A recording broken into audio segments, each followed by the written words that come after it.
I paid off her debt and felt like a hero. 3 weeks later, I found out I'd been the biggest fool in the room. Let me take you back to February. Cold night. She's crying at the kitchen table. Bank statements spread out in front of her like a confession she never meant to make. She tells me she's been hiding something for 8 months. Credit cards, personal loans, a payment she missed that sent everything spiraling. $42,000. And she's looking at me with these eyes that are equal parts shame and desperation. And I'm sitting there thinking, this is the person I love. This is the person I want to protect. So I did what I thought any good partner would do. I said, we're going to fix this together. Here's where it gets complicated. And I need you to stay with me because what I'm about to tell you is the kind of thing that changes how you see money, relationships, and trust forever. I liquidated a portion of my investments. Pulled from an account I'd been building for 4 years, $42,000, gone in a wire transfer that took less than 12 seconds to process. She cried again when it cleared, said she felt like she could breathe for the first time in almost a year. I held her and told her everything was going to be different now. No more secrets. Fresh start. I actually believed that. For about 3 weeks, everything felt different. She seemed lighter. We talked more, laughed more, made plans we hadn't made in years. I told myself this was what sacrifice looked like in a real relationship. This was love with skin on it. Practical, costly, real. Then I found the folder. It wasn't hidden, not really. It was sitting in a shared drive we both used for household documents. I was looking for an insurance form, clicking through files, and there it was. A folder labeled with a name I didn't recognize. Inside were receipts, transfer confirmations, screenshots of transactions going back 14 months, and none of it matched the story she had told me. The $42,000 I paid off. It wasn't all credit cards and missed bills. A significant portion of it, more than half, had been transferred in chunks to a separate account, an account I didn't know existed. The receipts told a story that had nothing to do with financial struggle. Weekend trips, designer purchases, payments to a name that appeared over and over again in the transaction history. I want to pause here, because I know some of you watching this right now have felt that specific kind of sick feeling. Not anger, not yet. Just this cold, spreading numbness that starts in your chest and moves outward. Like your body understands what your brain is still trying to refuse. That's where I was sitting at my desk, in my own house, looking at a screen, feeling the floor dissolve under me. I didn't confront her immediately. I know that might surprise you. Instead, I spent 3 days quietly verifying everything. I pulled my own records, cross-referenced dates, looked at timelines. And the more I looked, the worse it got.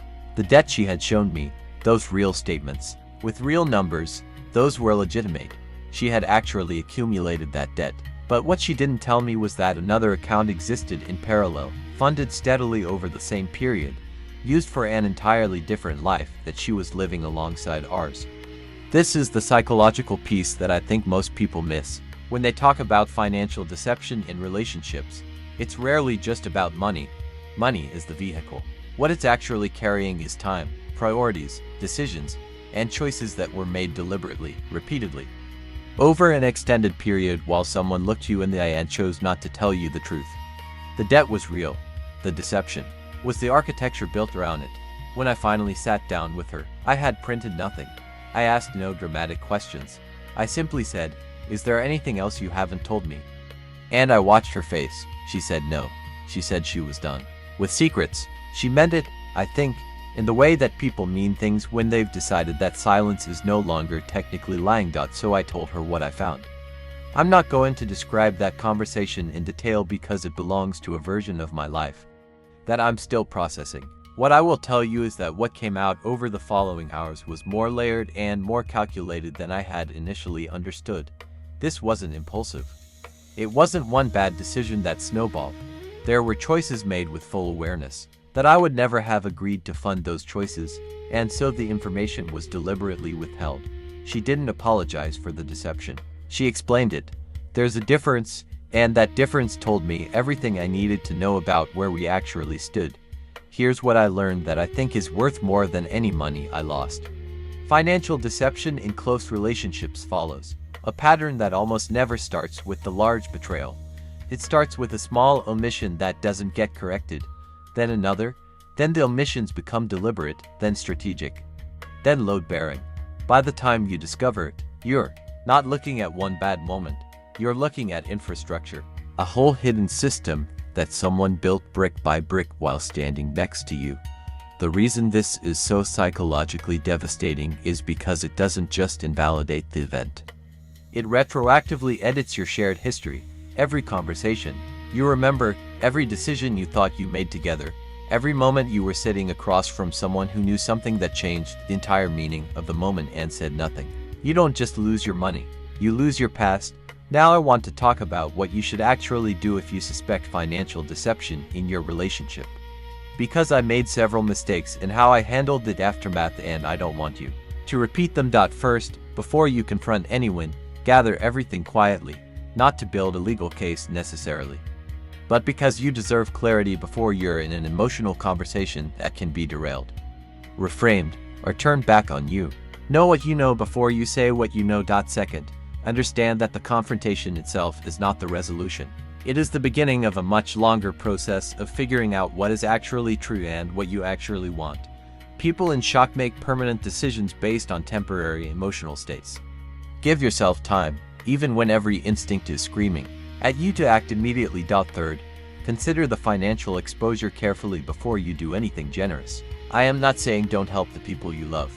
I'm saying that financial decisions made under emotional pressure, especially decisions that benefit someone else at significant personal cost to you, deserve the same rigor and information you would apply to any major investment, because that's what it is. Love does not require you to waive due diligence. Fourth, your name on a financial decision is your name permanently. Joint accounts, co-signed loans, lump sum payments you make on someone else's behalf, these do not come back easily and sometimes don't come back at all. Protect yourself not because you expect betrayal but because protection is not the opposite of love. It is actually a component of loving yourself correctly. I'm rebuilding now. 4 years of investment growth. Gone. A relationship I thought was my future. Gone. A version of myself that believed he had the full picture. Also gone. What remains is something cleaner, if harder. I know more now about how deception operates. In close proximity, I know more about my own willingness to believe what I needed to believe, and I know more about what it costs to learn certain things the expensive way. The money I lost is real. I would be lying if I said I don't feel that. But the more durable loss is the 18 months I spent inside a story that wasn't true, making decisions based on information that had been curated specifically to make me do exactly what I did. If this story hit you somewhere personal, if you felt something specific while watching this, I want you to sit with that feeling honestly, because sometimes the most important thing a story like this can do is hold up a mirror. And if you're in a relationship right now where something feels slightly off, where the numbers don't quite add up, where you've asked a question and received an answer that technically answered it without actually answering it, trust that feeling. Not to punish anyone, not to assume the worst, but to care enough about yourself to look clearly at what's actually in front of you. I paid off her debt. I felt like a hero for 23 days. Then I found out where the money really went. And I sat in my car in my own driveway for 40 minutes before I could go back inside. That 40 minutes changed how I see everything.